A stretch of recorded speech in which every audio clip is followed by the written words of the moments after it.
ஏதாவது ஒரு லிஸ்ட் ஏதாச்சும் ரெடி பண்ணி பேசுவேன். நான் இந்த வாட்டி ஏதோ ஒரு காரணத்துக்காக என்னால் அதை பண்ண முடியல. ஸோ கொஞ்சம் பதட்டமாக இருக்குது. எங்கேயாச்சும் நான் ஸ்டக் ஆனேன்னா மன்னிச்சிருங்க. வந்திருக்கிற ப்ரெஸ், மீடியா, உங்களோட சப்போர்ட், ஆதரவு, அன்பு எல்லாத்துக்குமே ரொம்ப நன்றி.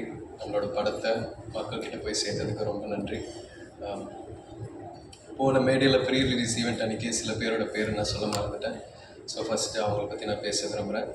நம்ம எடிட்டர் சக்தி, அவர் சின்ன பையன், 27 வயசு தான். ஆனால் பயங்கரமான ஒரு உழைப்பு போட்டு இந்த படத்தை பண்ணியிருக்காரு. நிறைய பேர் எடிட்டிங் பற்றி பேச அந்த ஸ்பாட்டில் பார்க்கும்போது அந்த ஏரோட்டுற சீன் தான், அந்த ஏரோட்டுற காட்சி தான் ஃபஸ்ட்டு எடுத்தோம். அவரை பார்த்த உடனே நம்ம சினிமாவில் பார்த்து ஒருத்தரை நேரில் பார்க்கும்போது ஒரு பெரிய பிரமிப்பு ஒன்று இருக்கும் இல்லையா? ஃபஸ்ட்டு அவர்கிட்ட நான் என் வாழ்க்கையில் அவர்கிட்ட அதை அனுபவித்தேன். ஆனால் அதுக்கப்புறம் என்னை ரொம்ப கம்ஃபர்ட் ஆக்கி என்னை நிறைய கைட் பண்ணி எனக்கு நிறைய பாடம் சொன்னார், சொல்லி கொடுத்தாரு. பசுபதி சார், நான் முன்னாடி சொன்ன மாதிரி நீங்கள் ஒரு பெரிய லெஜெண்ட். இந்த படத்தில் நீங்கள் எங்கள் அப்பாவை நடிச்சது ரொம்ப நன்றி சார். ஆடியன்ஸ்க்கு இந்த படத்தில் உங்களை ரொம்ப பிடிச்சிருக்கு and very happy sir. Nivas ரொம்ப குவைட்டான ஆள், ஆனால் மியூசிக்கில் முந்தி விளையாடுறாரு. நம்ம படத்தில் ஒரு செம்ம ஆல்பம் ஒன்று கொடுத்துருக்காரு. வாழ்த்துக்கள் Nivas. And Ranjith sir, thank you so much sir. நீங்கள் என்னை எப்படி நம்பினீங்க தெரில, ஆனால் எனக்காக இந்த மாதிரி ஒரு படம் மாரி சாருக்காக நீங்கள் கொடுத்துருக்கீங்க. உங்களோட நம்பிக்கைக்காக ரொம்ப நன்றி சார். முதல் வாட்டி இந்த படம் ஆரம்பிக்கிறதுக்கு முன்னாடி உங்களோட ஆஃபீஸில் உங்களை மீட் பண்ணேன். அப்போது தங்கலானில் அப்பா இவ்வளோ பண்ணார், என்ன மாதிரி வேலை பார்ப்பாருன்றது நீங்கள் என்கிட்ட சொன்னீங்க. அது நான் மைண்டில் ஓட்டிகிட்டே இருந்தேன் சார். Thank you sir. அதுக்கப்புறம் அமீர் சார், நான் படம் பார்த்ததுக்கப்புறம் உங்களோட கேரக்டர் எனக்கு ரொம்ப பிடிச்சி போச்சு சார். கேமராமேன் எழுதண்ணா கிட்ட நான் கேட்கும்போது அந்த ஒரு சீனில் வண்டியிலேருந்து நீங்கள் கையை நீட்டி அந்த கத்தியை பிடிப்பீங்க இல்லையா சார், அதில் நிறைய நெருப்பெல்லாம் இருக்கும், நீங்கள் பயங்கர ரிஸ்க் எடுத்து பண்ணீங்கன்னு சொன்னாங்க அவங்க. அது எனக்கு ஒரு பெரிய ஆச்சரியம் ஒன்று கொடுத்துச்சு சார். நீங்கள் வேறு level sir. I love you so much. நீங்கள் பண்ணுற ஸ்டன் சீக்வன்சஸ், நீங்கள் எடுக்கிற ரிஸ்க், நீங்கள் போடுற உழைப்பு எல்லாமே எனக்கு ஒரு பெரிய inspiration sir. Thank you. Rajisha, thank you. எனக்கு ஒரு பெரிய சப்போர்ட்டாக இருந்திருக்கீங்க இந்த படத்தில். Aditi, thank you so much. போன மீடியாவில் உங்களை பற்றி நான் பேச மறந்துட்டேன். அதித்தி எனக்கு இந்த பயணத்தில் ஒரு பெரிய பில்லராக இருந்திருக்காங்க, எனக்கு ஒரு பெரிய சப்போர்ட்டாக இருந்திருக்காங்க. So thank you so much Aditi. 5 star Senthil sir, thank you so much sir. வாழ்த்துக்கள் சொல்ல விரும்புகிறேன். இப்போ அவங்க கோல்டு மெடல் ஜெயிச்சிருக்காங்க. So thank you. மாரி சார் பற்றி சொல்லணுன்னா, இந்த அனுபவமே, இந்த எக்ஸ்பீரியன்ஸே எனக்கு ஒரு ரொம்ப புது அனுபவமாக இருக்குது. ஏன்னா இது வரைக்குமே வாழ்க்கையில் இந்த மாதிரி ஒரு வெற்றி நான் உணர்ந்ததில்லை. இந்த வயசில், கெரியரில், இந்த ஸ்டேஜில் இந்த மாதிரி ஒரு படம் கொடுத்ததுக்கு ரொம்ப நன்றி. ஏன்னா இந்த படம் மூலயமா நீ சினிமாக்காக என்னெல்லாம் பண்ண தயாராக இருக்கணும், எவ்வளோ எஃபர்ட் போட தயாராக இருக்கணுன்றது இந்த கதாபாத்திரம் மூலிமா, கிட்டான் மூலிமா, அவன் நேசிக்கிற கபடி மூலிமா ரொம்ப அழகாக காமிச்சார் மாதிரி சார். எனக்கு இது வரைக்குமே நான் 27 இயர்ஸில் கற்றுக்கிட்ட விஷயங்களை விட நான் அவரோட ஸ்பெண்ட் பண்ண அந்த 1.5 வருஷத்தில் லேர்ன் பண்ண விஷயங்கள் தான் அதிகம். ஸோ அவர் எனக்கு ஒரு பெரிய பாடம் சொல்லி கொடுத்துருக்காரு. அவருக்கு எவ்வளோ நன்றி சொன்னாலும் பத்தாது. அண்ட் இத்தனை லெஜெண்ட்ஸ், இவ்வளோ நல்ல டெக்னீஷியன்ஸோட ஒர்க் பண்ண வாய்ப்பு கொடுத்ததுக்கு அவருக்கு ரொம்ப நன்றி சொல்ல விரும்புகிறேன். சினிமாவில் அவர் பயங்கரமாக உழைக்கிறாரு, ஸ்பாட்டில் பயங்கரமாக உழைக்கிறாரு. ஆனால் நம்ம ப்ராக்டிஸ் பண்ணிகிட்டு இருக்கும்போது கூட, நானும் பையனோடலாம் விளையாடிட்டு இருக்கும்போது அவர் ஷூவை மாட்டி வார்ம் அப் பண்ணிகிட்டு இருப்பார், கிரவுண்டை சுற்றி ஓடிட்டுருப்பார். அப்போவே எனக்கு பயங்கரமாக கண்ணுக்கு ரொம்ப எமோஷனல் ஆகும். எப்படி இந்த இடத்துல இருக்கிற ஒரு டேரக்டர், இவ்வளோ லெஜெண்டரியாக இருக்கிற ஒரு டேரக்டர் இன்னமும் இவ்வளோ எஃபர்ட் போட்டு பண்ணுறாரு. 12-1 மணி வரைக்கும்லாம் விளையாடிட்டு இருப்பார். இந்த படத்தில் நீங்கள் பார்க்குற ஒவ்வொரு கபடி காட்சியிலையும் நான் பண்ணுறது, டிஃபெண்டர்ஸ் பண்ண வேண்டியது எல்லாம் அவர் ரொம்ப ரிஸ்க் எடுத்து பண்ணுவார். இந்த ப்ராசஸில் அவருக்கு கை உடஞ்சிருக்கு, நிறைய இன்ஜுரிஸ் ஆகிருக்கு. இதெல்லாம் எழிலாக நான் சொன்ன மாதிரி நம்மளோட சினிமாக்காகவும் எனக்காகவும் பண்ணாருன்னு நான் நம்புகிறேன். ஸோ அவருக்கு எவ்வளோ நன்றி சொன்னாலும் பத்தாது sir. Thank you so much sir. Director, ஒரு திரைப்படத்தின் வெற்றி விழா மற்றும் நன்றி அறிவிப்பு விழா மேடை. என்னுடைய திரைப்பயணத்தில் கிட்டத்தட்ட 20 வருடங்களுக்கு மேலே ஆயிடுச்சு. மௌனம் பேசியதை தொடங்கி இந்த நிமிடம் வரைக்கும் எந்த திரைப்படத்திற்கும், என்னுடைய திரைப்படங்களுக்கு வெற்றி விழா நடந்ததும் இல்லை, நன்றி அறிவிப்பும் நடந்ததும் கிடையாது. அப்படி ஒரு சம்பவமே நடக்கலை. அப்படி அப்படி ஒரு வாய்ப்பும் எனக்கு கிடைக்கல. மாபெரும் வெற்றி படங்களாக இருக்கும் பொழுதும் வீட்டுக்குள்ளே தான் முறையும் கிடந்திருக்கேன். அது பருத்தி வீரர்களுடைய வெற்றியாக இருக்கும்போது சரி, வணிக ரீதியாக தோல்வியை தந்தாலும் அப்போயும் வீட்டுக்குள்ளே தான் இருந்திருக்கேன். வெளியே வர்றதில்லை. நான் என்னுடைய திரைப்படங்களை பொதுவாக திரைக்கு கொண்டு வருவதற்கு வரைக்கும் தான் நான் அதை பார்த்துட்டே இருப்பேன். அதுக்கப்புறம் அதை பார்க்குற பழக்கம் இல்லை. அது தேட்டரில் என்னவாக இருக்கோ அது ப்ரெஸ் ஷோவில் கூட போய் நிற்கிறது இல்லை. அந்த பழக்கம் இல்லைன்னு வச்சுக்கோங்களேன். எனக்கு அது காரணம் என்னென்னா, நிறைய பல்வேறு விஷயங்கள் இருக்குது. இந்த நல்ல நேரத்தில் அதை பற்றி பேச வேணாம்னு நினைக்கிறேன் நான். ஆனால் இந்த திரைப்படத்திற்கு முதல் முறையாக நான் மாறி கூட 2-3 இடத்துக்கு வெளியில் போக வேண்டிய சூழல் ஏற்பட்டது. அதுக்கு காரணம் என்ன அப்படின்னா, முதல்ல இங்கே நீங்கள் ப்ரெஸ்ஸோ இங்கே பார்க்கும்போது கூப்பிட்டாரு. இல்லை சார் நான் வரல சார், நான் இங்கெல்லாம் வர்றதா ஐடியா இல்லை, பொதுவாக போக மாட்டேன் நான் அப்படின்னு. அப்புறம் மறாத நாள் திருநெல்வேலி, தூத்துக்குடி இங்கெல்லாம் போயிருந்தேன். அப்போ போயிருக்கும் பொழுது அப்பவும் நான் போகலை, அவர் டீம் மட்டும்தான் போயிருந்தாங்க. அந்த டீம் போயிருக்கும்போது மாறி பார்த்து தொடர்ச்சியாக சில கேள்விகள் வந்துக்கிட்டே இருந்தது. அதை நான் செய்தி ஊடகங்களில் பார்த்துட்ருக்கேன். அது முடிஞ்சு மறாத நாள் மதுரைக்கு வந்துட்டு, மதுரையில் நான் இருந்தேன். என்னை கூப்பிட்டு தேட்டருக்கு போனாங்க. சரி நம்ம ஊருக்கு வந்திருக்காங்கன்னு தேட்டருக்கு போனேன். அப்போ மாறி கூப்பிட்டாரு, சார்ப்பா நீங்கள் நாளைக்கு சேலம் மற்ற ஊர்களுக்கு போகிறோம், நீங்கள் வாங்கன்னு.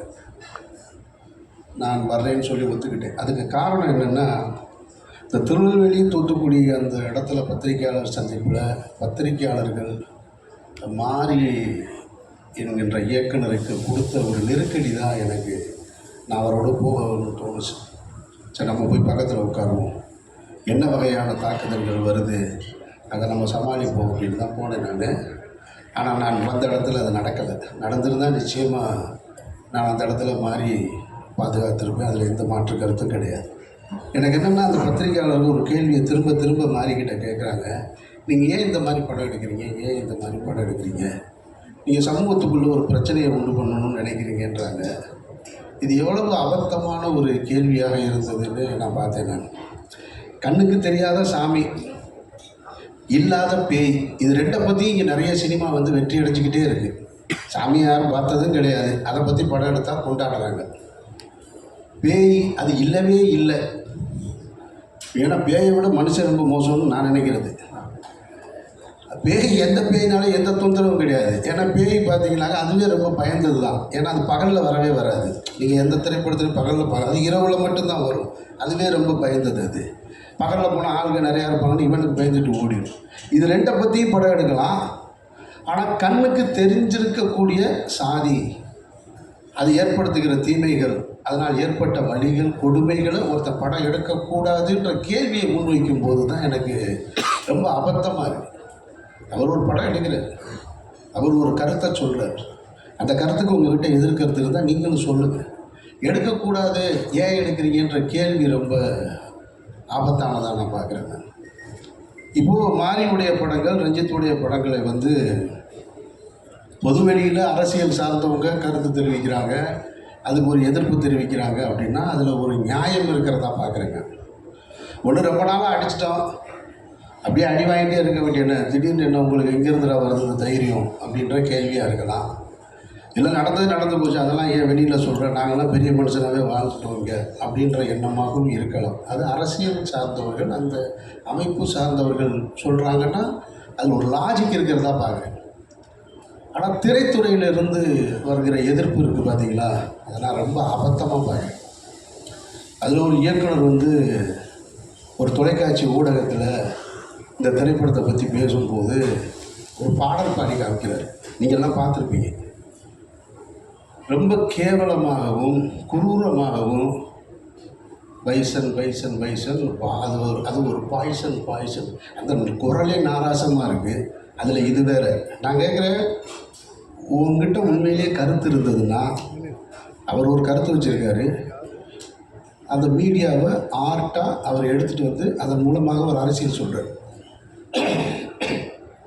உங்ககிட்ட கருத்து இருந்ததுன்னா நீயும் அதை ஆர்ட்டில் எடுத்துகிட்டு வர வேண்டியதானே. அப்படி தானே நீ சட்டை போடணும். அதை விட்டுவிட்டு ஒருத்தர் ஏன் எடுக்கிறான்ற கேள்வியை வந்து அவதூறு சொல்லக்கூடாது. அவர் சினிமாவின் மூலமாக ஒரு அரசியல் சொல்கிறாருன்னா நீ சினிமாவின் மூலமாக பதில் சொல்லு. அதுக்கு உங்ககிட்ட திராணி இல்லை, அதுக்கு உங்ககிட்ட வழி இல்லை, அந்த ஆட்பாமை உன்னால் பயன்படுத்த முடியலைன்னா அவதூறு சொல்லாத, கேவலப்படுத்தாத, குறை சொல்லாத. அதை தான் நான் சொல்லணும்னு நினைக்கிறேன் இந்த இடத்துல. அதனால தான் நான் மாறி கூட இந்த விழாவுக்கும் கூட, ஏன்னா இதுக்கப்புறம் பைசனுக்காக இன்னொரு விழா நடக்குமான்னு எனக்கு தெரியல, நான் அங்கே இருக்கணும்னு தெரியல. அதனால நான் இங்கே வரணும்னு வந்து உங்ககிட்ட சந்தித்து பேசணும்னு நினச்சேன். ஒரு நல்ல திரைப்படம் என்பது வந்து தனக்கான ஆட்களை சேர்த்துக்கணும். அது எனக்கும் அமைஞ்சிருக்கு, ரஞ்சித்துக்கும் அமைஞ்சிருக்கு, இன்னும் திரைத்துறையில் மிகப்பெரிய வெற்றிகளை கொடுத்த எல்லா இயக்குநர்களும். அப்படி பைசன் வந்து தான் அமைச்சிக்கிருச்சு அப்படின்னு தான் நான் சொல்லுவேன். இது வந்து மாறி என்ற அந்த கேப்டன் வந்து அதுக்கான ஆட்களை சரியாக தேர்ந்தெடுத்ததாக தான் நான் பார்க்குறேன். நான் இப்போ துருவ அந்த கேரக்டர்லேருந்து எடுத்துகிட்டு இன்னொரு ஆர்டிஸ்ட்டை மைண்டில் வச்சு பார்க்கவே முடியாது. அப்பாவை வந்து பசுபதியை தாண்டி வேற ஒருத்தரை பார்க்க முடியலை. வாத்தியார் கேரக்டருக்கு மதனை தாண்டி வேற ஒருத்தரை பார்க்க முடியலை.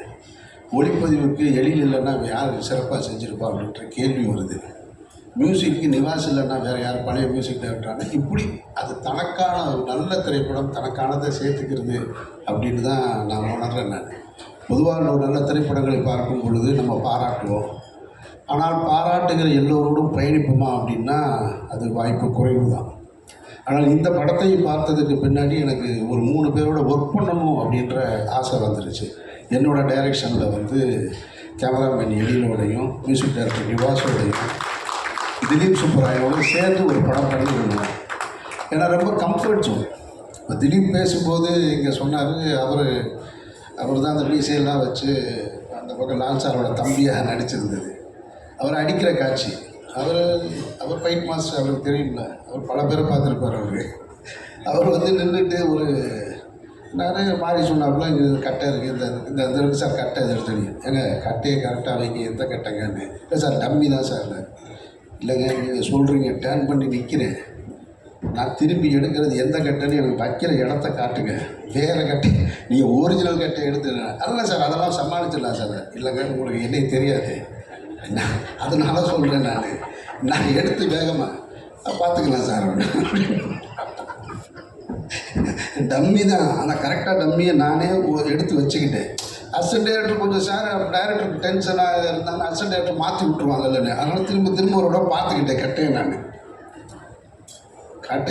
கட்டையை எடுத்து அடித்தா ஷார்ட் நல்லா வந்திருக்கு. மாறி சிரிச்சுட்டு மாறிட்டு அது மாதிரி சொல்கிறாப்புல, சார் எல்லாரையும் பாடாக படுத்திட்டாப்புல சார் இந்த மாஸ்டர், விடாதீங்க சார்.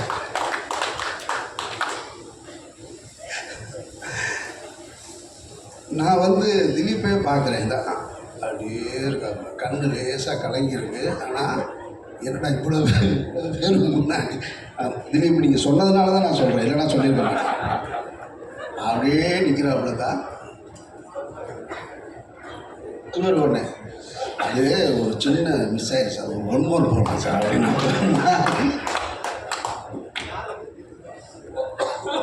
ஒரு 1 more போகலான்னு உடனே நான் ஏங்க வேணாங்கன்னு. இப்போது முதல்ல இருந்த திலீப்போட கொஞ்சம் லைட்டாக கொஞ்சம் குறைஞ்சிருச்சு. இல்லை நான் கேட்டேன், இல்லை திலீப் நான் வேணா சும்மா சீட் பண்ணவான்னு. பரவாயில்ல சார் அடிங்க சார். அது ரொம்ப நான் சொன்ன மாறிட்ட மாதிரி எதாக இருந்தாலும் இதிலையே முடிச்சிருங்க, 3ஆவதுலாம் போனால் நல்லதுங்கிறத அப்படின்னு அப்படி நடந்தது. மாஸ்டரோட அசிஸ்டண்ட் பக்கத்தில் இருந்து இப்படி பார்க்குறாங்க எல்லாருக்குமே.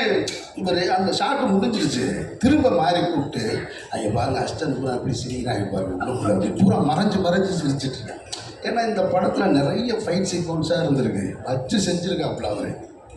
அதனால் ஆனால் அதுக்கு பதிலுக்கு திலீப் என்னை ஒன்று வச்சு பண்ணிட்டார்.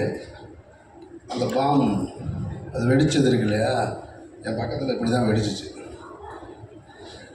ஆமாம், திலீப் பார்த்த வேலை தான் அது.